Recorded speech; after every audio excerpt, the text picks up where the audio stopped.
Okay, we're on Yevamot, Perek Gimel Mishnah Gimel, third Mishnah in the third chapter of Masechet Yevamot.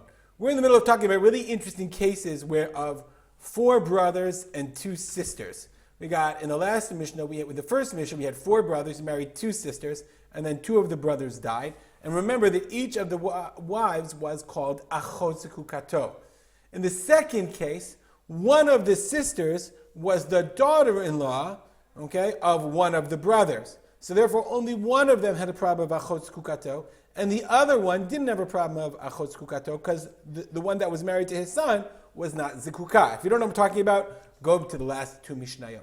In our case, we're going to have a similar case, but both of the brothers in this case, you have 4 brothers, and then both of these brothers have an erva issue with one of the daughters-in-law, as we'll soon see. Says the Mishnah. We're in Mishnah Gimel. Haita achat mehem asura al ze isur erva, vashniya asura al ze isur erva. So let's go back to our case. We have 4 brothers: Reuven, Shimon, Asher, and Levi. Okay, and Levi and Asher had sons who married 2 sisters, Leah and Rachel. This is one example of a possible erva. So Leah is the daughter-in-law of Levi, Rachel is the daughter-in-law of Asher. And both of their sons died, and the uncles, they're good guys. Okay, so both of the uncles, Reuven says, you know what?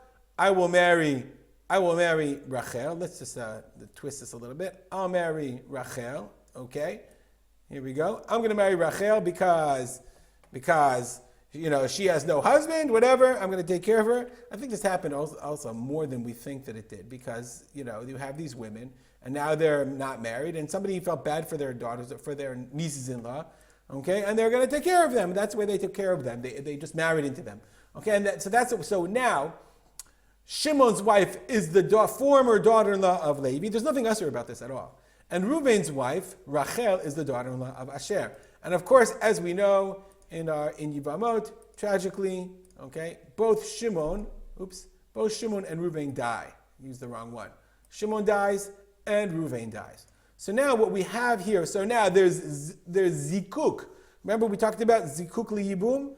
Okay, so the zikuk liyibum is unusual in this case because now Asher, remember Rachel is his daughter-in-law. There's no zikuk liyibum for Asher. He has zikuk liyibum only for Leah. Why? It's not achot zekukato. It's not the sister of zekukato because Rachel is not zekukado. And similarly, Levi, for our purposes, I'm just going to move this arrow over. Levi, his zikuk is only to Rachel. Why? Because she's not achot zekukato. He has no zikuk Leah because she's his daughter-in-law.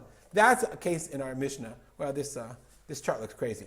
Okay, so the Mishnah says, that's the case. Haita achad mehem asura al zeh isur erva, v'ashniya asura al zeh isur erva.